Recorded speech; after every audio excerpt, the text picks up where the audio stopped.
Hello, everyone. Welcome back to Malorie's Weird World Adventures, the podcast. I'm your host, Malorie, and I'm here to show you just how weird this world of ours really is. For those of us joining us for the first time, Weird World Adventures is a brand with a focus on travel overall, though our specialty lies in featuring the strangest and most unusual places around the world. We highlight myths, legends, belief systems, and weird people living weird lives in a very celebratory way. As a proud weirdo myself, I'm happy to see the brand come to life. Watch Weird World Adventures on Amazon Prime, our TV show, or visit maloriesadventures.com for more. Follow us on Instagram, Facebook, and TikTok. On Instagram, we're at Malorie's Adventures. On Facebook, we're at Weird World Adventures. And on TikTok, we're at Malorie's Adventures. As your guide and host, I'm a board member in the Washington, D.C. chapter of the Explorers Club. I am a journalist with a specialty in mythology, folklore, and the occult. And I'm on a road trip filming Weird World Adventures Season 2. So for this episode, we're going to continue our coverage of the fairy tale route in Germany. The fairy tale route is celebrating its 50 years, so we're here filming Weird World to celebrate it. You might remember in the first episode of us covering the fairy tale route in Germany, we went to Hanau, which is where the Brothers Grimm were born, and then to Steinau, which is where they grew up as children. Then we moved through to Alsfeld, which is a nice little stop on the way that has a fairy tale house and very, very beautiful, beautiful architecture. And then we continued more into Marburg, which is where they lived as adults, and they spend a lot of time there at university. Now, we're going to continue on to Kassel. Now, Kassel is where they spend a lot of their adult lives as well. This is where they moved once they were grown adults, and they worked in the library in Kassel. So the Brothers Grimm lived there, again, for a long time at many different apartments. They kept moving around, and they liked to be in places where they were up high, and they got to look down on the water and peaceful parks. So there was this beautiful structure that was like a road with all these apartments that kind of overlooked this gorgeous park and water, and that's where they lived through a lot of their time in Kassel. So we got to go and see that firsthand. There's also a wonderful museum there dedicated to the Brothers Grimm, and I got to stay in an old monastery turned into a hotel, which was really cool. But first, I'm going to tell you a little bit more about my experiences on the Autobahn. I got to ride the Autobahn, or drive on it, I guess. And it's funny because it wasn't quite what I expected. You know, it's just the highway system there and in Germany. And if you go on it, there's not always no speed limit. There's just parts of it that don't have a speed limit. So you still have to kind of pay attention to what's going on, because you will all of a sudden get these notifications like, hey, there's a speed limit now, slow down. And sometimes it's a pretty drastic slowdown. So it's not just a full no rules, no speed limit situation. There are parts that don't have a speed limit and parts that do. I tried to get as close to 200 kilometers an hour as I could just once, because I don't know. You have to do it for the experience, right? But I could only do it once because I was in an electric car, and we're going to talk about that another time. But that was it was an experience that electric cars are not made for road trips, but we'll talk more about that later. So this beautiful structure that I stayed in looked like an old church, and part of it was the old church, and then part of it was like the building kind of built off from it, from the old monastery that has now been turned into a gorgeous hotel. And funny thing, my first stop upon meeting my guide was to meet at the tourist registration office. And I get there, and there's just all of these raccoon stuffed animals everywhere. I'm like, raccoons? That's interesting. I wonder why the mascot of Kassel is a raccoon. And come to find out, during the Nazi regime, the Nazi party decided that raccoons were very cute and they might be a benefit to have them out in the area. They wanted to integrate them into the German countryside there, which they were not native to. So they brought a bunch of raccoons over, and now they effectively have a raccoon infestation. there's just many, many, many raccoons everywhere. So raccoons, you can see lots of raccoons in Kassel, and that is why their animal is a raccoon. So you can buy cute little animal statues. And then we started on our journey to see just, the traditional market hall of the area and also the apartment where the Brothers Grimm lived for a while. Now, none of the structures in Kassel are original dwellings in which they lived in. Like the spot is there, but they had been, destroyed and were rebuilt. So there are multiple places you can go and go, oh, the Brothers Grimm lived right here in this spot. Oh, but, the building that's there is not the authentic building. It's just the spot in which, the building was. And like I said, it's on a beautiful water system. So there's this, really nice, serene waterway that goes through Kassel. And the Brothers Grimm, again, used to have an apartment on that side overlooking the water because they really liked that. I mean, who doesn't? And it was interesting to see the library where they worked. And so I guess back in the early times of university, I guess early subjectively, but in the Brothers Grimm time of university, you could only study medicine, theology, law, and philosophy. Those were the things you could go in that region to school for, and that was it. And so, they were very focused on language, and they actually went into school for law for a while and just hated it and dropped out and did not continue. And they began working at this library, submerging themselves in the books and organizing the books, and really kind of found themselves just in that world. And something that's interesting is they were commissioned to write a German dictionary early on, and that's something they signed up for, and it just consumed a lot of their lives, and apparently it was not a great experience to have to go through that tedious work of writing the dictionary, because back then you did it by hand, and it had to be perfectly thought out so you don't miss a word. And apparently it was just a very hard thing that they wound up doing and working on. And I think we had mentioned last time that many of the fairy tales are not actually their stories that they wrote. They are instead a collection of stories from, they loved hearing people's stories and hearing the myths and legends of different places. So they collected these stories to tell in a collection, and they perfected the words and the verbiage in German language. So they really became these just wordsmiths of the German language. And that was, what they're really famous for. And hey, writing a dictionary falls right in there, even though it was not a happy time in their lives. And there's this beautiful, beautiful, like palatial just park that has these gorgeous, ornate yellow buildings and the sprawling field, and it has the sun painted on it. And it was right outside of where they used to live, kind of down where they could oversee it and go look at it. And it's just a beautiful park. So we took a stroll through that park and, the architecture of it. And then got to go to the Brothers Grimm Museum. It's called the Grimmwelt.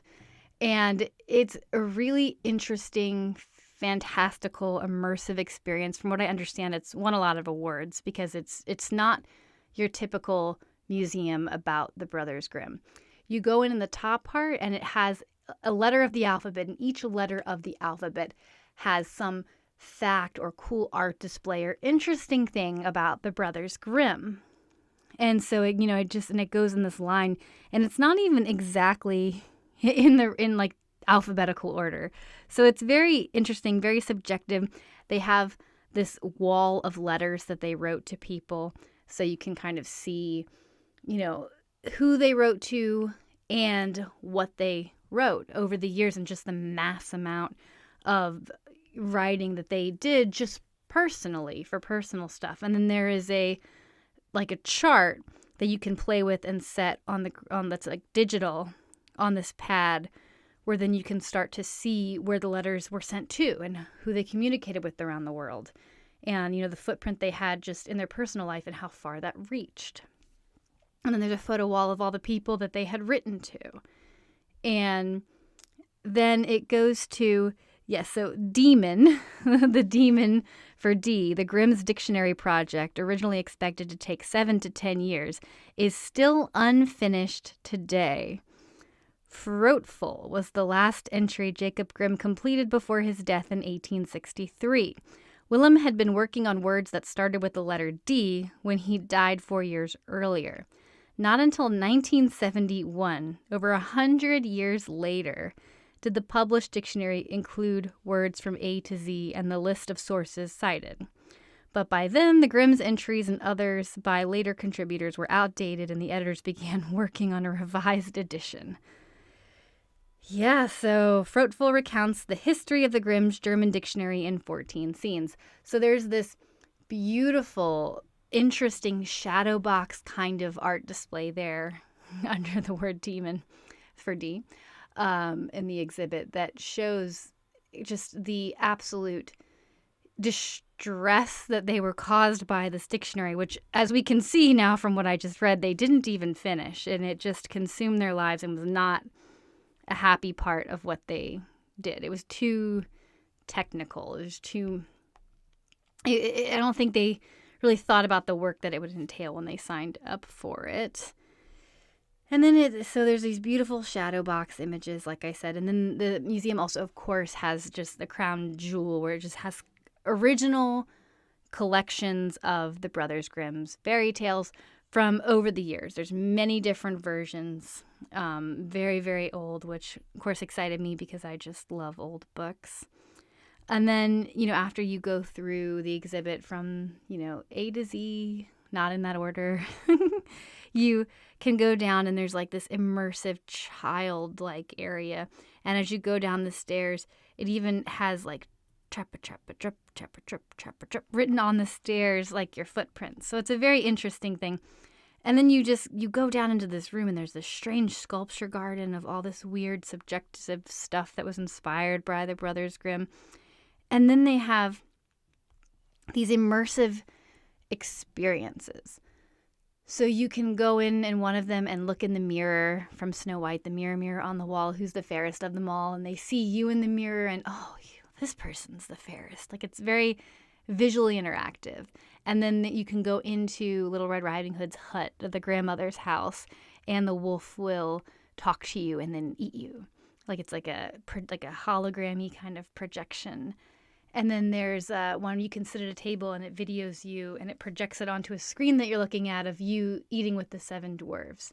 So it's very fun. It's a great place for kids. You can skip through one of the forests, like the Black Forest, and it's fun. I mean, it's artsy and it's interesting and it's something that adults could admire and have fun at. I had fun at it, but then it's also so interactive for kids too. So it was a really interesting thing. And then there's this vacation roll. And I have to tell you my story about the vacation roll because it's funny.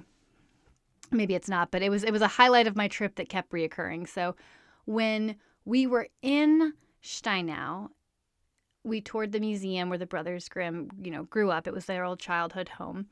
And the caretaker there was so lovely. She was very, very wonderful. And they had this scroll that you could scroll through of their other brother who was an artist. So he did a lot of the drawings for some of their later editions of their fairy tales. And the brother had drew this vacation roll of the family vacation, just all the way through in this long scroll of paper. It's like a long, thin, almost like what you would expect a roll of toilet paper to be rolled up, except it's like drawing paper. And so he drew, like a panel by panel situation of this vacation. And they had a digital version of it. You could scroll through digitally at that house. And then she goes, I have a copy of it, but it's not the actual vacation roll. It's just a copy of the vacation roll. So someone had copied it in this long, drawn out, piece. And you're like, well, that's interesting. So she's like, well, this is really cool. And she's showing us and they're treating it like it's an authentic original, but it's actually a copy. And then her and my guide start having a conversation of, well, where's the original? I don't know where the original is. So it kind of became a question, where's the original then if this is just a copy? And it was a conversation that lasted for a while, so it stuck with me. And then when I was in Kassel, in this Grimmwelt, the museum, the original was there. And I saw it, and I'm with a different guide, and I'm like, oh my gosh, it's the vacation roll. And she's like, why do you care so much about this vacation roll? Like she just no context, like, So I got to see the authentic vacation roll that was drawn by the Brothers Grimm's brother, when I was in Kassel at the Grimmwelt. It was pretty cool. They have it completely unrolled for you to kind of like follow and see. And then when you're all done in the museum and you go through all the exhibits and you get up on top of the museum, there's just this breathtaking view on the roof of Kassel. And it's funny too, because I was curious. They have a statue. Unfortunately, I didn't get to see because it was just so far away. But on the other side of the city from where I was staying and where all the Brothers Grimm stuff is, there was a giant statue of Hercules on this like waterworky part. It's a park with like this whole water system and all this cool stuff and a giant statue of Hercules. And I even asked, why Hercules here? Is there a significance? And I think it was just, well, the person that designed the park went to Greece and saw the Hercules and wanted to bring Hercules here. So it's interesting. So there's a giant Hercules of Kassel. And then I got to stay the night in my little monastery room, which was cool. This hotel, it was quite, it's called Renhof. It was quite beautiful. The downstairs, it's just this gorgeous like stone structure for the monastery that you can sit in this old beautiful room and just, hang out with like this hanging chandelier and just this nice ambiance. And there's a bar there and then a restaurant. And it was a really just peaceful place to sit. And I liked it a lot. My room was a little small because they did have like single rooms. And there were birds all over the wall. I need to research this because I need to know why there were birds everywhere. But there just were birds all over my wallpaper. So that was fun. Like wallpaper covered in birds. And from there, I kind of got to record some podcast catch-ups. My last ones came from there in Kassel. And then I was on the road again the next day to Trendelberg Castle, which is by far one of the greatest experiences of my life I've ever had. But we're not going to talk about that right now. We're going to talk about Trendelberg in the next podcast because it warrants its own podcast. Instead, I'm going to fast forward to Gottingen. I really hope I'm saying that right. I know I wasn't great at saying Gottingen. But Gottingen was another part of the Brothers Grimm's journey. It's part of the fairy tale route. And it's where they taught at university later in their life. So something else that was very interesting and exciting, as I had mentioned, you could only study law, medicine, theology, or philosophy. And the Brothers Grimm actually broke that system and for the first time taught something else. And they actually taught language, and the German language, linguistics, at the university in Gottingen. And they had a little plaque on the house that used to be their house again. It was something that had been demolished, but it was the space where they had lived. It's known exactly where they lived, but it's not the same structure because the structure was destroyed. And there's some interesting displays in Gottingen because, again, it's a university city. So there's a fun block that's like a slab that's a statue that has in not every language, in a lot of languages, why don't you call home right away? Tell them that you are exactly in the right place in Gottingen, where the first electromagnetic telegram communication took place in 1833, and that you may have just tried it out yourself and experienced how difficult it was in those days. So this is the little statue commemorating that. And then that single phrase is written in many, many, many, many, many, many languages. And it's funny because it goes through a bunch of actual languages. And then on one side, it has Vulcan. It literally has it in Vulcan. So Star Trek fans, you can experience that for yourself if you can read Vulcan. And, it's another very pretty city. It's was restored. So a lot of it was destroyed during the war. And I did get to see, this was fascinating too, firewalls. A lot of the old cities in Germany have these stone walls built in between every 4 or 5 houses. And so Gottingen had that so that if there was a fire, because back when people used candles, there was always a huge risk of fire, it would only go through so many houses before it would stop. So they actually it was like a precaution to keep the whole city from burning down, was to put a big stone firewall in between, X number of houses. And so you can still see some of them. A lot of them are hidden, but they have a few where you can actually see them, which is pretty cool. And there's this huge tower in one of the churches there. And all the way up at the top, it used to be where the person who would watch for the fires lived. So they'd have someone, live up in the top of the tower with his family to watch for the fire. And their whole job is to, alert the town if there happens to be a fire. And of course, that kind of, became an irrelevant job in modern times. So instead, they rented it out for students to live in for a while. And I'm like, man, that would be amazing. Except there are, you have to go all the way up those stairs, with your stuff to move in. And it's the very top of a church tower. And then you have to go up and down every day. And there's no bathroom up there. So you also have to come up and down every time you need to use the bathroom. So maybe it doesn't sound so great anymore. Now they just do tours there. But they had university students staying there for a while, which is crazy. There's a lot of famous people, too. They had a lot of Nobel Prize winners that went to Gottingen University. It was actually very, very big in the realm of Nobel Prize winners. Who knew? George Christoph Lichtenberg was one of them. And the actual count, so 47 Nobel Prize winners have been affiliated with Gottingen University.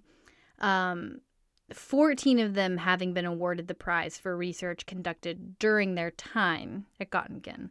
So they very much are proud of that, and that's something that you'll hear a lot about in Gottingen. And they have little plaques for all the important people that got to stay there and won Nobel Prizes. And then, of course, I love my myths and legends. And so one of my favorite things that I got to see in Gottingen, there's a fountain of a goose girl. It's this cute little girl, and she's holding geese. And she, first, she has this dome of flowers kind of over her, all in this metal stone structure. And it's a fountain. It's very pretty. And then you'll notice that she's draped in all of these real flowers. So she's been draped by all these flowers. And it's because university students, when they want good luck to pass their exams, will come over and give her flowers and give her a kiss. And that's supposedly good luck when you kiss the goose girl. A local legend, which is really exciting. Then you'll pass your exams.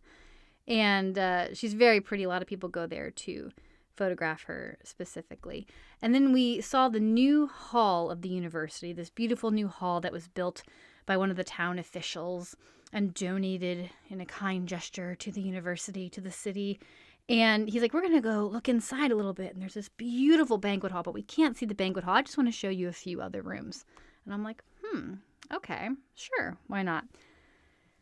Well, come to find out, he showed me the student prison. Now, I'm sure I talked a very long time ago about the student prison in Heidelberg, because student prison is one of my favorite places of all time. But if I didn't, or if you didn't hear it, I'm going to right now read to you a little bit about student prisons, because you definitely need to hear this amazing piece of anthropological history. So we're calling them, it's a student prison, we're going to call it a Karzer. A Karzer was a designated lockup or detention room to incarcerate students as a punishment within the jurisdiction of some institutions of learning in Germany. And the American writer Mark Twain actually wrote about this, in the Heidelberg one specifically, in A Tramp Abroad. Now, I've been to the Heidelberg student prison. It is absolutely amazing. I'm sure I've mentioned it to you before, but we're going to explain. So apparently this was like a tradition in German university. There are still roughly 10 that remain, that people can visit today, that still are were kept alive for people to come see because they're just too wonderful to get rid of. And I've now kind of personally made it a mission to see all 10 of them because I've seen 2. So I'm like, all right, well, there's 10. I've seen 2. I go back to Germany enough. I'll just make sure every time I go to Germany, I stop in a new student prison. I'm going to check them off the list. So Karzers existed at both universities and at gymnasiums, which were similar to grammar school, in Germany, the beginning of the 20th century. Marburg's last Karzer inmate, for example, was registered as late as 1931. Responsible for the administration of the Karzer was the so-called Pedel, or during later times, Karserwärter, a warden, while a Karzer arrest was originally a severe punishment for students. The respect for this punishment diminished over time, particularly in the 19th century, as it paradoxically became a badge of honor of sorts to have been incarcerated at least once during one's time at university. At the end of the 19th century, the students in the cells became responsible for their own food and drinks, and the receiving of visitors became permitted. So the punishment would also turn into a social occasion with the excessive consumption of alcohol. So I'm going to explain a little bit about what I learned when I was in the student prison in Heidelberg. So these go back as early as the late 1700s through the 1800s into the early 1900s. And there, especially in the earlier days of the student prison, there were still societal hierarchies and laws and class systems. So the kids at university are rich and spoiled, and the people a lot of times that would have to come and arrest them were of a lower station than them. So they didn't really have to follow those orders. So, I don't want to do that today. Maybe not. No, you can come arrest me tomorrow. It was a very loose structure, and it did supposedly start out like a punishment. And it's a detention house where they would be taken and they would be locked up in this little house in whatever room, like usually in the cell in a room for X amount of time, overnight, whatever, to pay for whatever crime they have committed. And it was things like unleashing pigs around the university and, stealing traffic signs or official signs. I don't know if they would be considered traffic signs back then, but signs, things of that nature. And it became a rite of passage where everybody wanted to be locked up at least once so they could get an official slip that said they were in student prison. And then it also became more of a game between fraternities. So they would compete to see who could have the worst crime, who would be arrested for the longest time. And they would try to one up each other on, well, I did this, well, I did this. And it became a very big badge of honor. Then they started letting visitors and ladies into the student prison with them. And they started having alcohol. And then they started graffitiing, writing in graffiti on the walls, their fraternity colors, ridiculous sayings. I think my favorite one at the Heidelberg prison was a bunch of cats. It's like, we're all beasts here.